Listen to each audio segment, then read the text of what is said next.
Hello and welcome to Divining the Elementals with Chris Ann. And you are listening to PBNR, a division of the Pagan Business Network. Welcome and thank you all so much for tuning in. I really appreciate you tuning in for my show. So tonight I don't have an interview of somebody else. So I'm going to interview myself. And I'm going to let you guys know who I am and what I do and why I do what I do and how I got on my path. Because I'm in hopes that that might help you with your path or help you with confidence to maintain your path. Everybody is sort of on their path already, just so you know that. You are on your path, but we may want to bring in more enlightenment into our path. So tonight, I'm going to do a 1 hour show. And during this 1 hour, it's going to be a get to know Chris Ann and what it is I do and how it is I do. So let's get started. So I wear many, many hats. So let me explain sort of my quote unquote title that I like to use.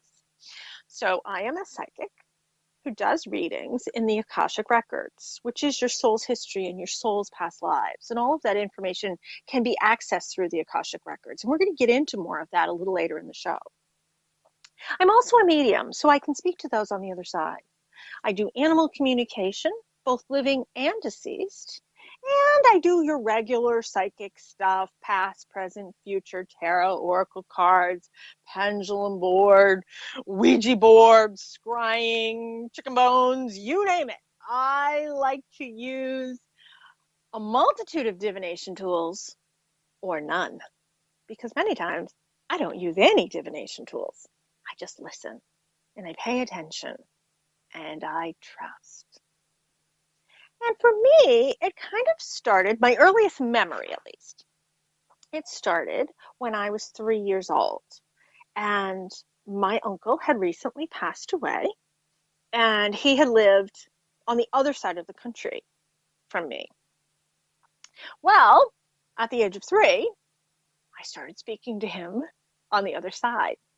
And it was very kind of neat and cool to a 3-year-old. He was sort of my playmate, but he was here to teach me a multitude of things, because he in life was extremely gifted at astral projection. And what that means is the soul is able to leave the body and travel wherever.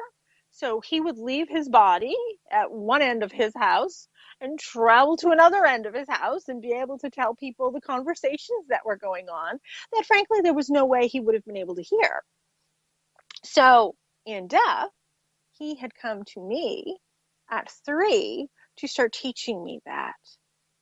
And unbeknownst to me, how prophetic that gift was. Teaching a 3-year-old is not exactly that I would necessarily set up a class to teach a 3-year-old or a collective group of 3-year-olds this subject, but he did. And later on in life, how eternally grateful I was for that gift. So I was a medium, and I was speaking to those on the other side. Not just him. You know, I from a very, very, very large Armenian family. So, you know, deaths do happen. And I was going to funerals my entire life. And, you know, if you've ever seen the movie My Big Fat Greek Wedding, well, that's very similar to sort of how I grew up in my Armenian family. So, you know, everybody's loud and everybody's in your face, but everybody's there. You know, I grew up with that type of family, and it was really neat. It was really cool. And it was really different than everybody else I saw. But, you know, we were going to a lot of funerals because, unfortunately, we were a very multi-generational family. And multiple generations were respected and honored in the family. And I was always a rather mature child. So, you know, I was brought to funerals, and you know, I was always very consciously aware of the dead person sitting in the back of the room at their own funeral. I kind of suspected a lot of my cousins were doing the same thing, and they were.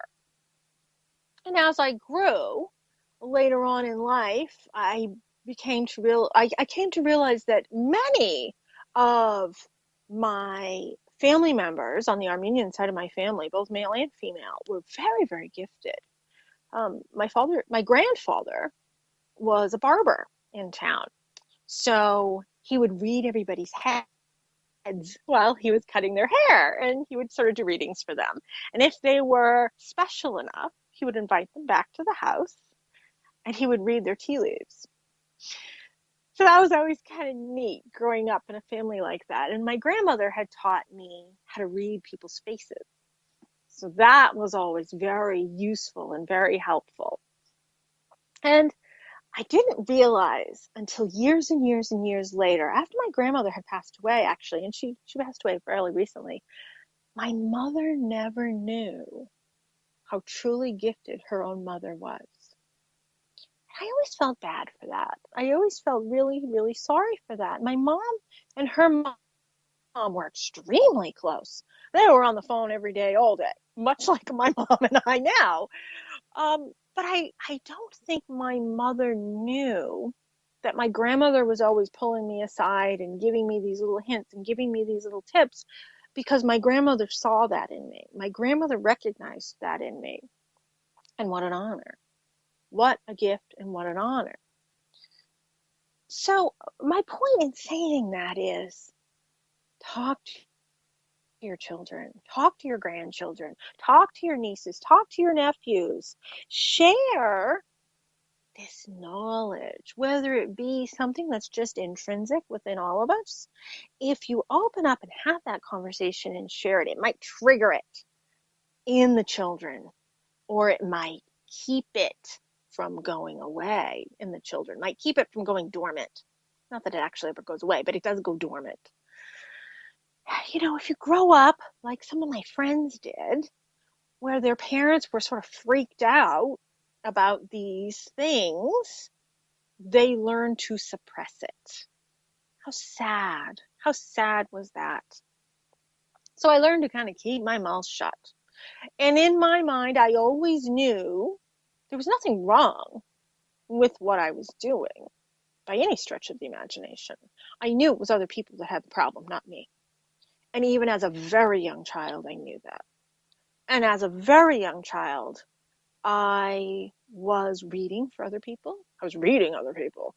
At the age of 8, I started to read tarot for other people. And I was using traditional tarot. I was using the Rider-Waite, which now I really can't stand the Rider-Waite. It really doesn't speak to me now. But that's what was available many, many, many years ago. I'm not going to date myself, but many years ago, that's what was available. You know, I had the Rider-Waite, I had the Witch's Tarot cards, and that was about it. There was no metaphysical shops on the corner to go and get new cards. You know, I grew up in Massachusetts. I grew up right down the street from Salem. I grew up in a city, but nonetheless, these things were not prevalent. That's why I have a shop now, because I want it to be prevalent. I want it to be a place where people can come in and explore and have many options handy for them. So anyways, I was growing up, going to lots of funerals because unfortunately everybody was dying off in the family. And everybody had had wonderful and good lives. And it wasn't until my grandfather passed away, and that was about probably 18 years ago, that I lost my grandfather, who I was very, very close with. Both my grandparents I was very close with. And when he passed away, I distinctly remember all my cousins coming to me and saying, "What message did he give to you after he died?" Well, this is the message he came and told me. And we're all sitting around the funeral talking about the messages he had given each one of us after death. And I'm sitting there, because I'm a young adult at this time, and I'm thinking, this is really weird. Let's face it, this is weird. I am officially in weird family here. Loving every minute of it. But how weird is this? So, you know, I was the one that officiated both my grandfather and my grandmother's funeral. Because I talk to the dead, I'm always asked to do funerals. I'm really never asked to do weddings. I would love to do a wedding, but I'm always asked to do funerals because I am ordained. And I'm very, very, very happy to be ordained, and I am a reverend. So it is thrilled that I am able to help people in their most difficult, saddest moments when they truly need help. And that's an honor. That's a gift. That is such a wonderful way to give back. So I had always recognized the fact that the dead were at their own funerals. They were at their own services. They were at their own wakes. And unfortunately, I still go to a lot of funerals, whether it be for relatives or family members or non-family members or friends. I still am regularly at funerals. And I sit there and I cry my head off at these things because the dead recognize who they're able to speak to. And if I'm at a funeral where I knew the person, sometimes I'm accompanying somebody, so they're not alone. But the majority of the time, I know who it is that's passed away, and I have had a relationship with them in some way, shape, or form. And it's very emotional to have them come and stand behind you or sit next to you and say, "Look at my daughter up there. Doesn't she look wonderful? I'm so proud of her. Look at my wife. She's still beautiful after all these years." That type of stuff brings me to tears instantly. It's nice that they can. It's nice that they can have a little bit of peace because they need somebody to speak to also. So not only am I contending with the living and contending with the dead, but it's emotional for me. And do I go up to the living and say, "Hey, your dad's really proud of you. He's just sitting there chatting my ear off while you were up there playing that instrument as a dedication to him"? No, I do not. Unless I am specifically asked, I do not. I am 100% out of the broom closet, and I am proud to be out of the broom closet. But do I go up to people? No. Whether it's a difficult time or a happy time, I still don't, because it's not the right time for them. If they come to me at another time, another occasion, okay, that's fine. Because chances are I'm sitting there taking notes on everything. I always keep a notebook in my pocketbook, and I do take notes. Just in case somebody asks me, "Hey, what did my dad say during his funeral?" I've got that notebook. But do I go up to them and say, "Hey, I got a message for you. Guess what? Your husband of 65 years came and was chatting with me"? No, I do not. That is completely inappropriate. And I respect that. So I don't do that. But will I sit there and try and comfort the dead? Yes, I will. Absolutely, I will. So not only do I do that with the human population, I do it with the animal population, which is really neat and really cool. Because every once in a while, the animals will just stop and look at me. And it's a form of recognition, which is so wonderful. It's really cool. And a lot of people will come to me when they have sick animals. How can they make them better? What is it that's going on? I do a little bit of medical intuitive, both for people and animals. I do not advertise that because that's not really what I want to put out there that I do all the time. Do I do it? Yes, I do. But there are other medical intuitives, and I let that be their thing. That's okay. So people will come to me and they'll ask me about their animals. And gee, this one's not feeling right. This is a little off. What's going on? So I can help. whether it be a horse, whether it be a dog, a cat, a llama, a bird. It's neat. It's neat to be able to kind of have this conversation. And it's it never gets old. It's always something new. It's always something exciting. It's always a way to be in service to spirit and still be able to give back. And I love that. I love my job. I love doing what I do. And not many people can say they love their job. I love my job. I have got the coolest job. I can tell you, hands down, I love my job. Do I have difficult days? Absolutely. It breaks my heart when somebody comes to me and says, hey, I'm trying to make it work with my girlfriend. I am in love with her. I really want to make it work. And I have to say, you are not getting it.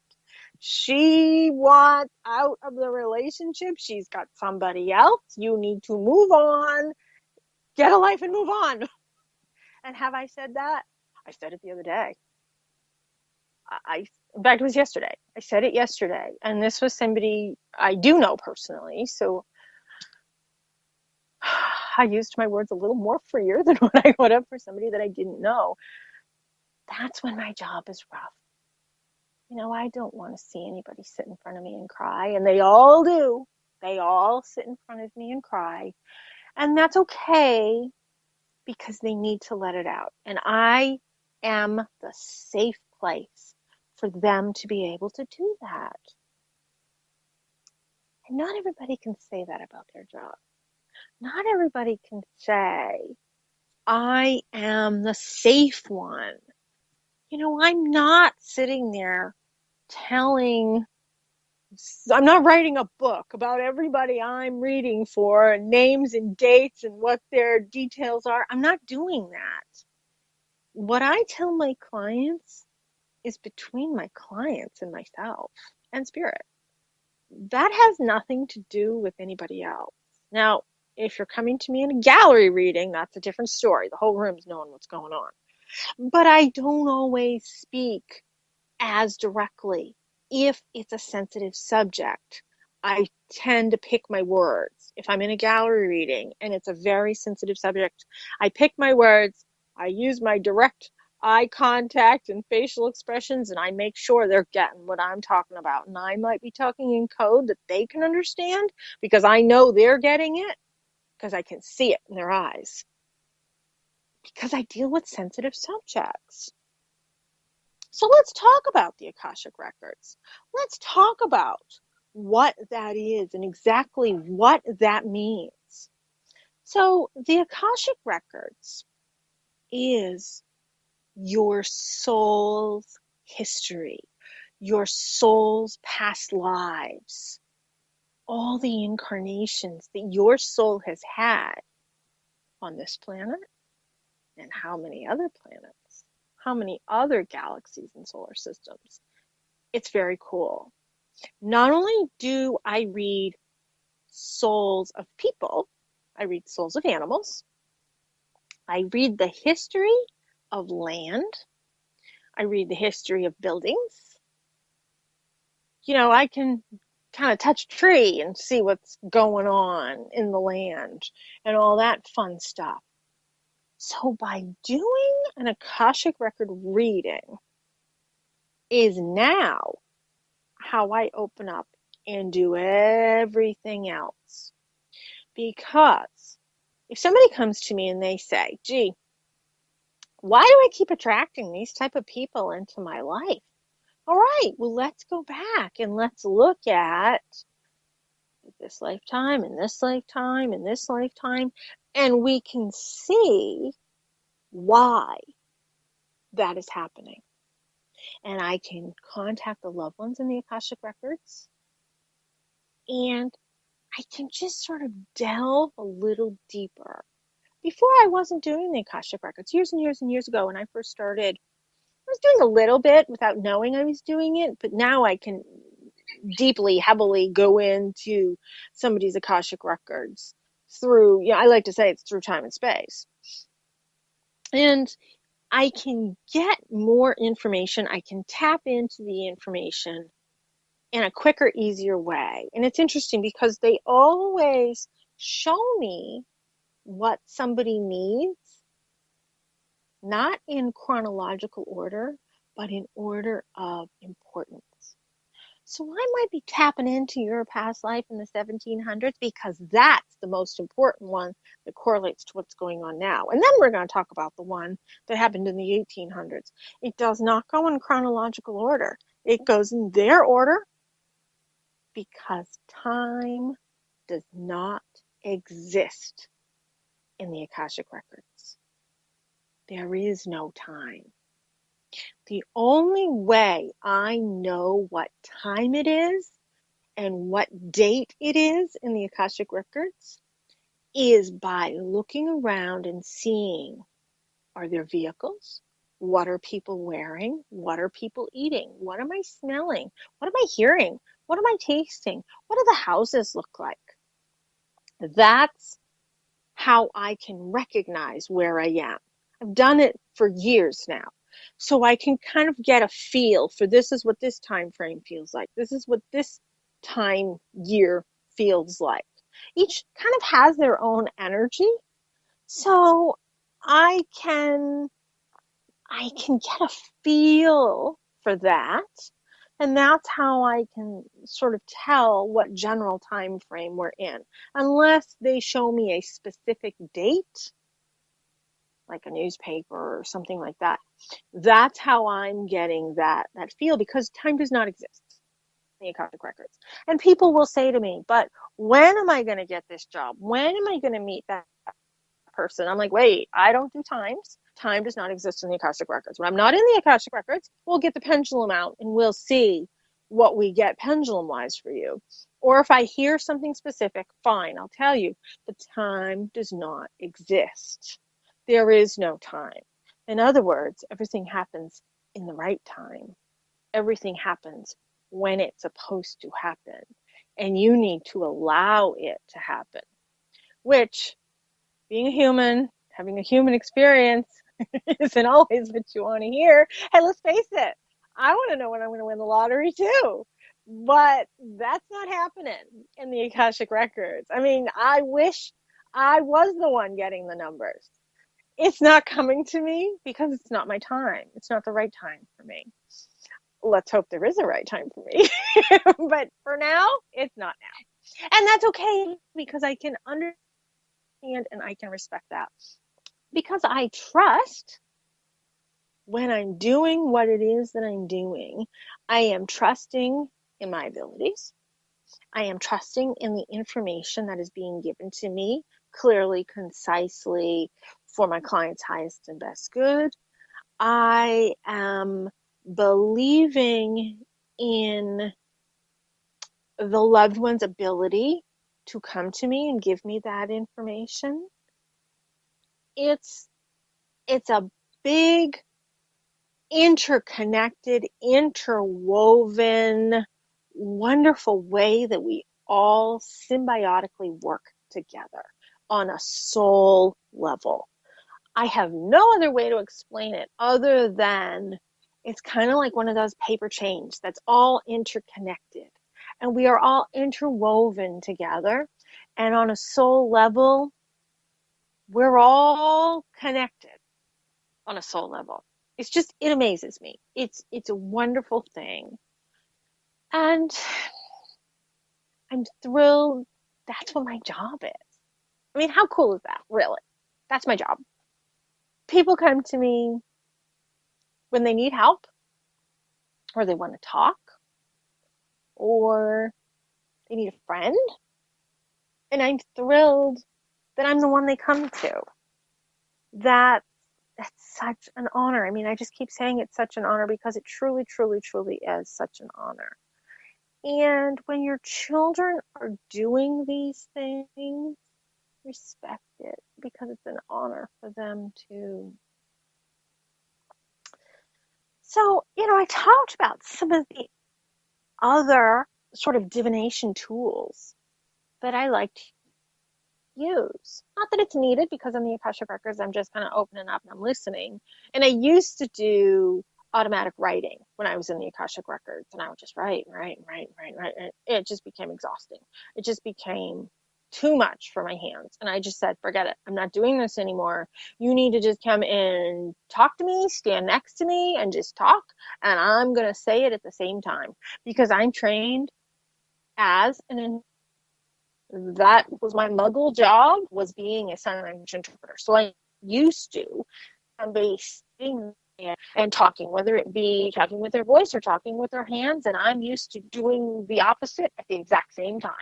Whether they're talking in sign and I'm saying it with my voice, or they're saying it with their voice and I'm saying it in sign, I'm used to doing that. So that is the exact same thing that happens in the Akashic Records for me. They come and they will talk to me. Now, I have people talk to me in multiple languages. I don't speak multiple languages with my voice. I do speak multiple languages in sign language. I am very fluent in multiple languages in sign language, but not in spoken languages. So when people speak to me in French, German, Spanish, whatever, I'm writing it down phonetically. So I can say to the loved ones, this is what they said. Please don't give me the entire message this way, but I'm okay with one or two sentences that way. And it's worked very well. And later on, when the reading is done, I'll say, what did I say to you? What was that language? What did I say in French? Or what did I say in German? Because I don't know. I just know this is what they wanted me to say, and that's what I said. So it's really neat because there's your trust, there's your believing. So I'm not using any divination tools for that, but I always have my pendulum handy when I'm in the Akashic, well, for any of my readings, whether I'm in the Akashic Records or not, I always have my pendulum handy. We're going to take a little bit of a commercial break. When we come back, we're going to talk more about the pendulum and some other divination tools. So don't go anywhere. We're going to be right back. You are listening to Divining the Elementals with Chris Ann on Pagan Business Network Radio. The Magic Jukebox Podcast presents Caldera Fest Pagan Music Festival, May 26th through May 30th in Lafayette, Georgia. This event will feature the best in pagan music and over 100 vendors and workshops. Featuring Tuatha Day, Dave the Bard, S.J. Tucker, Wendy Rule, Digis Christ Superdrum, Dragon Ritual Drummers, and many more. Also featuring the official release of the Green Album. This eclectic compilation of thoughts and sounds will feature various acts performing at Caldera Fest, benefiting the Rainforest Trust. Come on out and have the time of your life. Caldera Fest Pagan Music Festival, May 26th through 30th at Cherokee Farms in Lafayette, Georgia. For more information, visit calderafest.com today. See you there.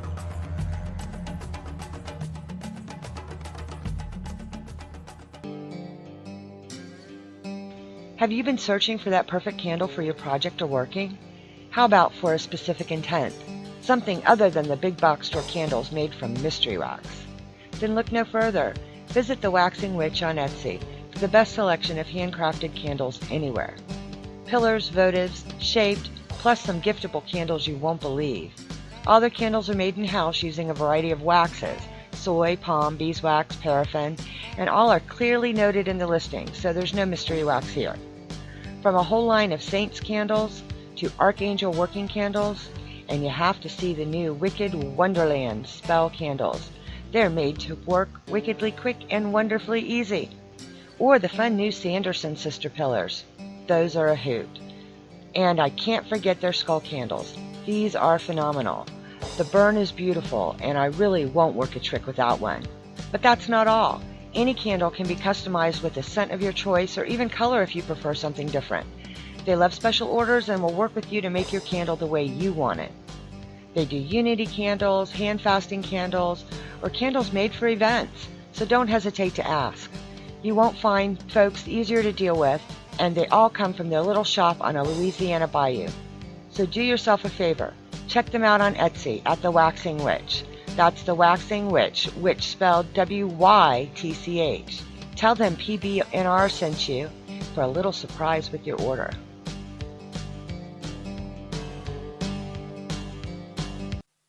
Hello and welcome back to Divining the Elementals with Chris-Anne. I, of course, am Chris-Anne, and you are listening to the Pagan Business Network Radio. Thank you so much for tuning in as we continue talking about how I work and how I do my readings. And now we're going to talk about some divination tools that I'm a little partial to and some that I use. So one is a pendulum. I love a pendulum because since I don't get time frames in the Akashic Records, because time does not exist in the Akashic Records, which is how I do my readings. When somebody comes to me for a half hour, or hour and a half reading, they're getting a reading in the Akashic Records. If I'm at a psychic fair, or if somebody hires me at a private party or something to come in and do readings, I remember once I was hired a couple of years ago, come in for a 4th of July party, and there was hundreds of people there, and I was just doing 10-minute quick kind of oracle card, tarot card readings. That is not in the Akashic Records, because I have a saying that I say to get into the records and a saying that I say to get out. It's the key to get in and the key to get out. There simply isn't enough time to do an Akashic Record reading in 10 minutes.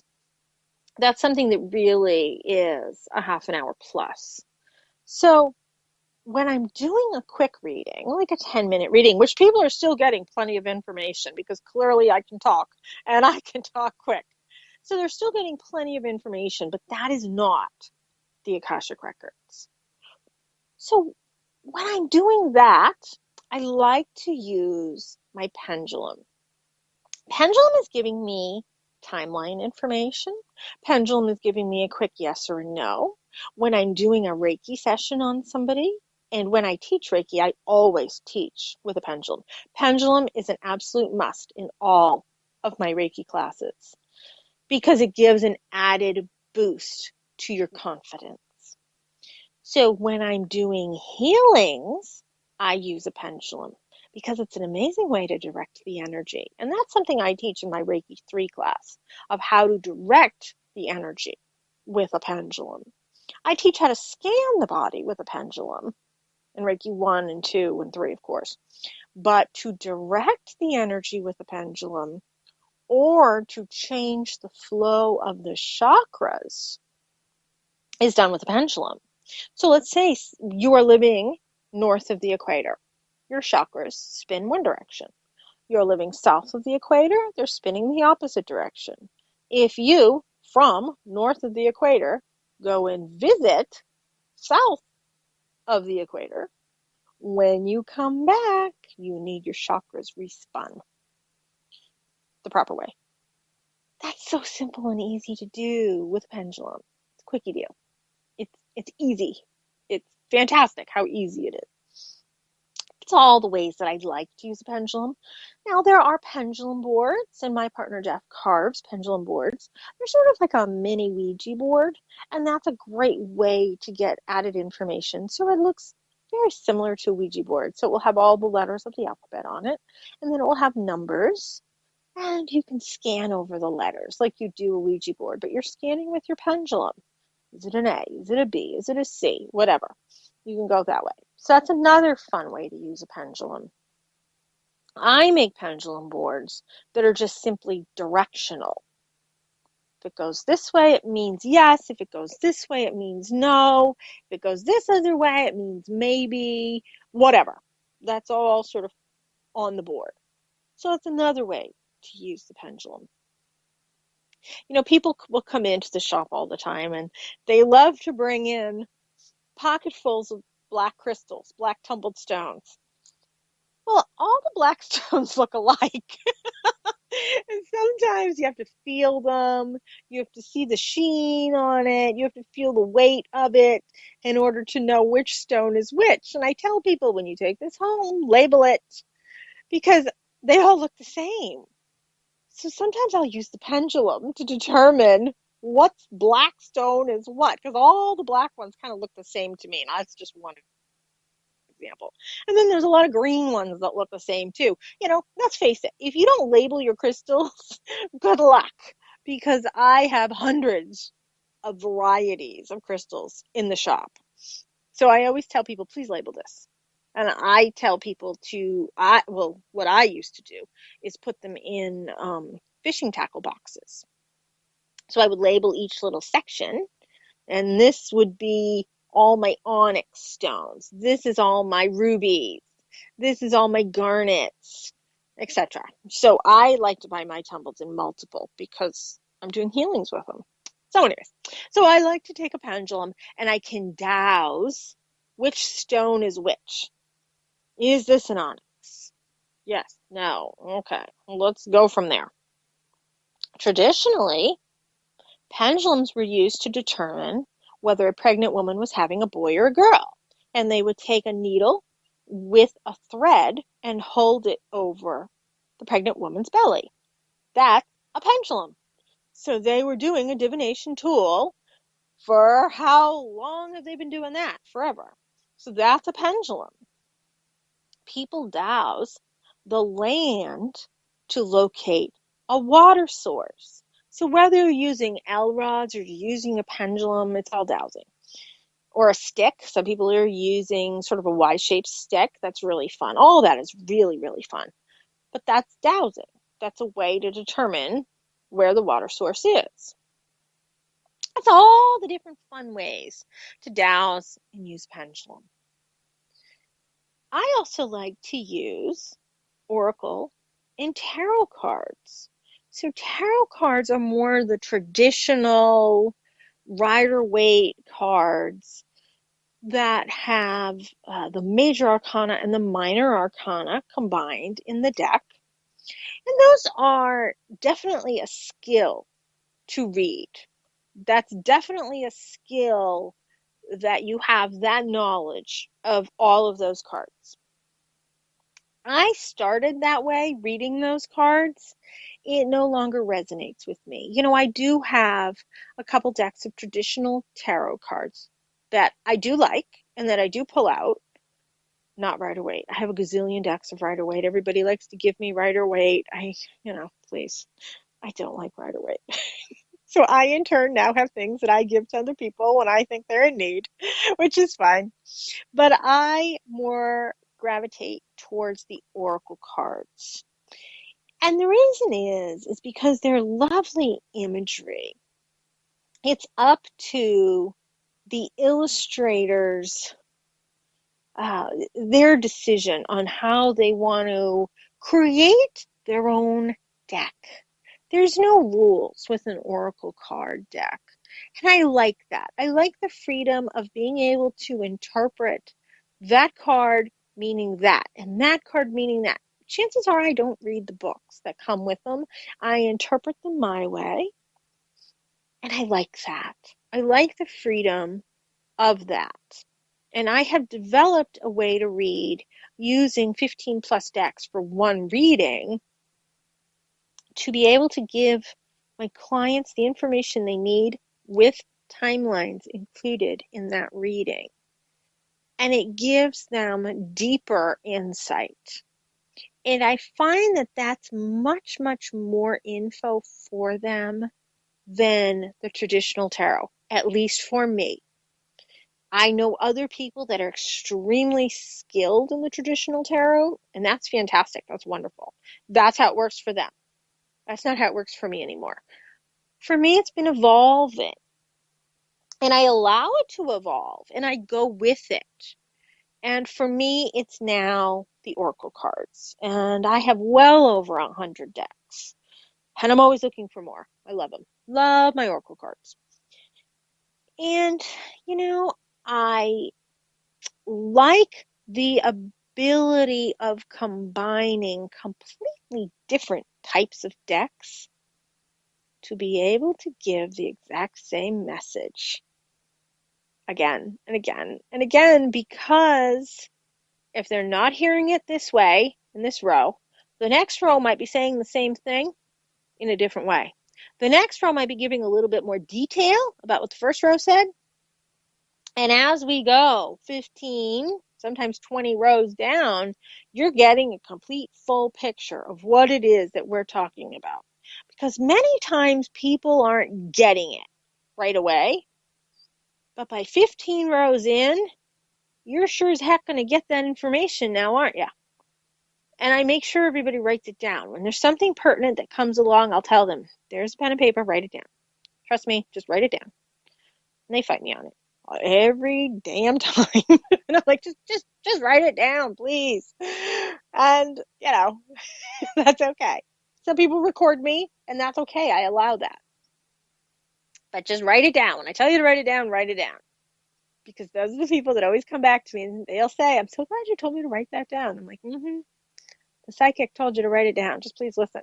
So, that's a great way for my clients to get it because they are visually seeing it.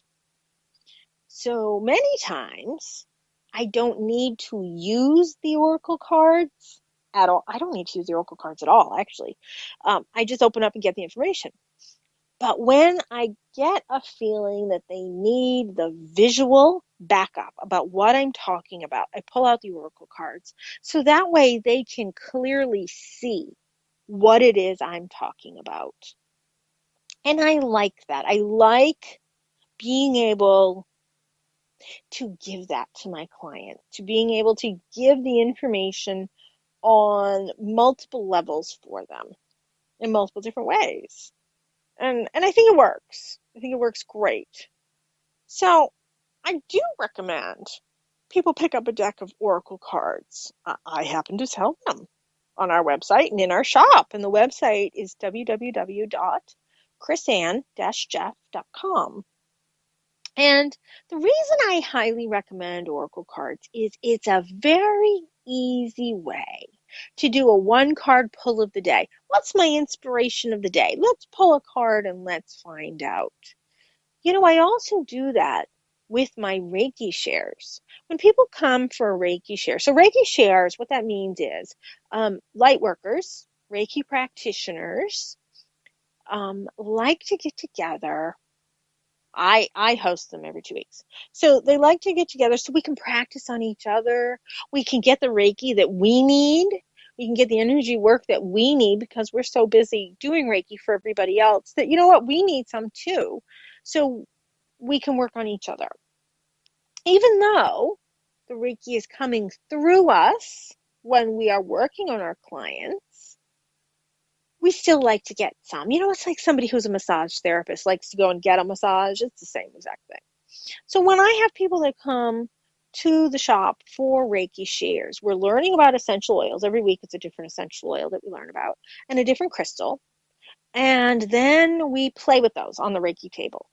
But I also like everybody to pull an inspirational card because I think it's a great way to incorporate that with your clients as well. Maybe you want to end the session by saying, pull an inspirational card for the week or an inspirational card for you to give you a boost of energy or whatever it is. So oracle cards, for the most part, are primarily relatively positive cards. I do not like to only use positive cards because life's not all positive. When I'm doing a reading, I like to have the positive with the negative because I don't interpret what is negative for this person or not negative for this person because they might be reading it completely differently. And I can remember years and years ago, I was doing a reading for somebody and, I was so upset to tell this woman that she really needed to get a divorce. That's what they were telling me. And I'm like, oh gosh, how do you say this to this poor woman? And I was like, they're really saying you need to get a divorce. Oh my gosh, she was ecstatic. She's like, that's exactly what I came here to hear. And I was like, okay.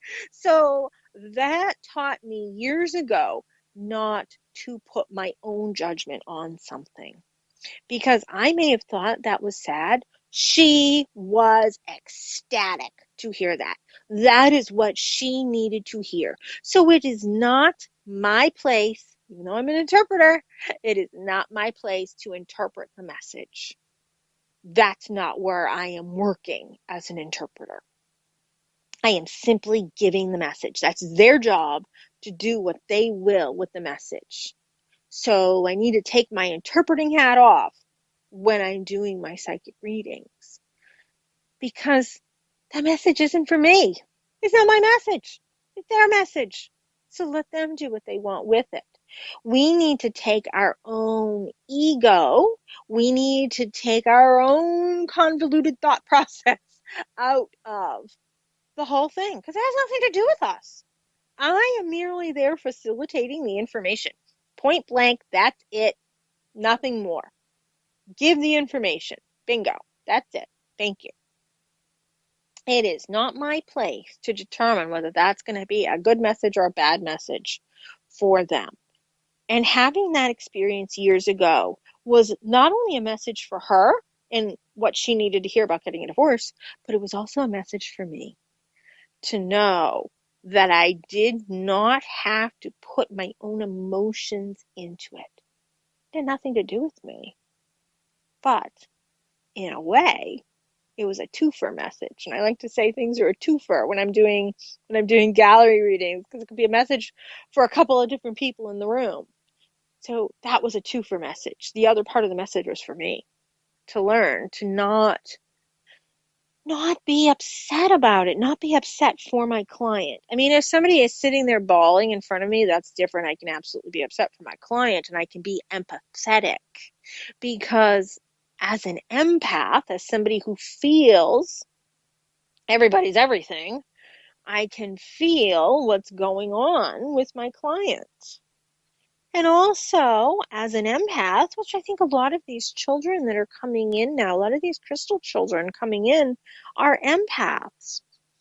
And I know for myself, I don't like to be touched. I don't like to hug. I'm not a huggy person. Don't hug me. If I hug my client, that's a different story, and I do. I pretty much hug all my clients unless they say no, because that's a way for me to break the energy. But in life, yeah, no, you don't have to come and hug me, because I'm picking up on everybody's everything. I don't want to read you. I don't want to pick up on your stuff. I got my own problems going on. You stay in your own bubble. I'll stay in my own bubble. We're good. I am not a touchy-feely person because of that. That is my protective mechanism on how I can protect myself with being an empath. Now, at the beginning of the show, I talked about what a gift it was that I learned how to astral project. As a very young child, the age of 3, I learned how to astral project. And I said it was such a gift, that it was a prophetic gift. Let me explain that. Later on in life, I developed some really weird health problems.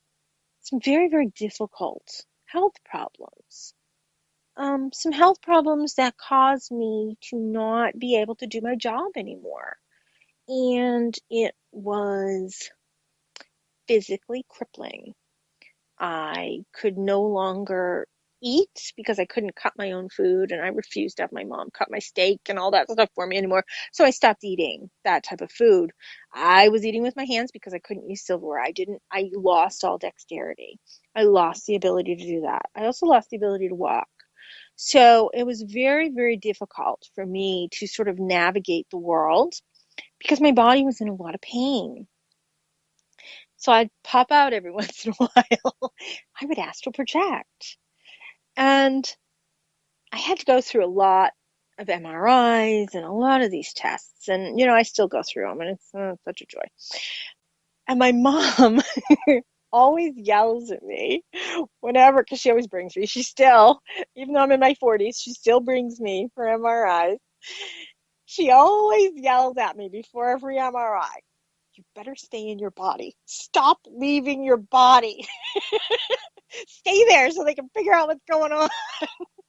Not your really normal conversation with your mom. And we both really get the humor in this. But you know what? Because I'm somebody that deals with so much physical pain, I don't stick in my body too much. And, I kind of joke that I'm very airy fairy, which is the truth. I am more in the chakras above my head. So there's 21 plus chakras above your head. That's where I live. I am not grounded. Do not ground me. I will tell you, do not ground me. I do not want to be grounded. I do not want to stick around in the lower part of my body because it is so excruciatingly painful. And because of that, that's how I deal. When I give people the list of my diagnosed medical conditions, they are amazed that I don't take meds. I am not on conventional meds. I will take a migraine med every once in a while, but I'm not on painkillers. I'm not on all that stuff. I do use essential oils, but I don't use all these drugs that the doctors keep wanting me to take for all this pain that I have, which I've stopped complaining about because I'm not there to get drugs. I am not shopping for drugs. I'll just simply pop out of my body. And I'm okay. I'm okay being half in, half out. That's how I function. And for me to explain that to people that really aren't in the know, they have no clue about what I'm talking about. So for me to say I'm very rarely in my legs, that's why I walk with a cane. That's why I use a wheelchair. When I need to do long distance, I can't walk long distance. I'm in a wheelchair. And that's okay because it's better than being in a wheelchair full time, which is what I was for years. But through Reiki, I have been able to heal my body enough that I can get around with my cane the majority of the time. Now, if I'm going to a place like Disney, forget it. All bets are off. I'm in a wheelchair. Get used to it. I'm okay with it. I still get to do and experience life just from a different perspective. It's kind of cool. I'll, I'll leave it at that. I'll share that story at another time.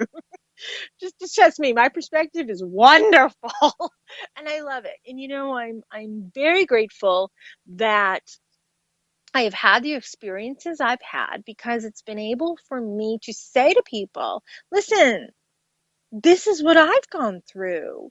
And people have no idea when they look at me that I spent so many years in a wheelchair.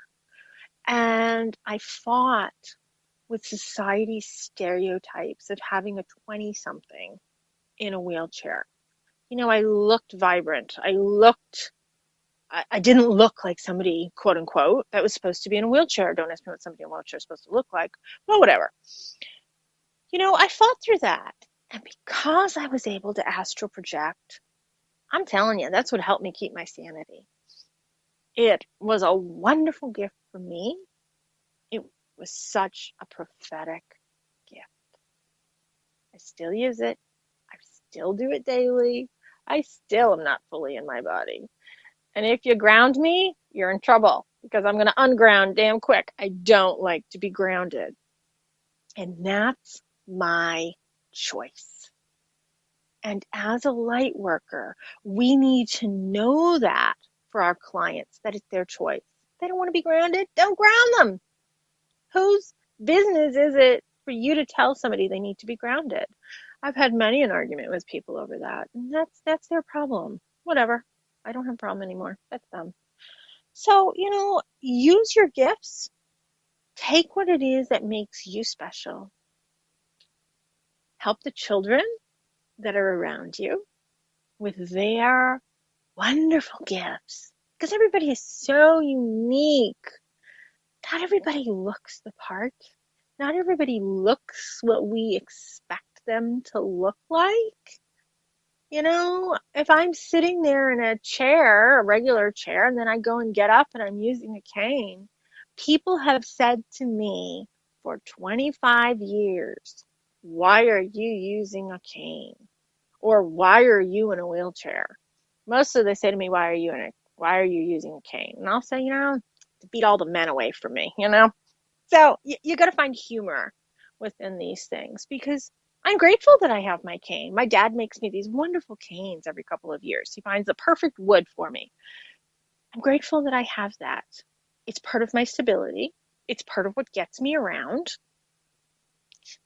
It's my weapon. It's okay. It's my broomstick. It's what gives me the ability to fly. And I'm good with it. I am so fine with that, I am happy to not look like somebody that's a psychic, or I don't look like somebody who talks to the dead. I don't look like somebody that's in a wheelchair. I don't look like somebody that uses a cane. I look like me, and I'm really happy to look like me. Some hair days are better than others, but that's okay.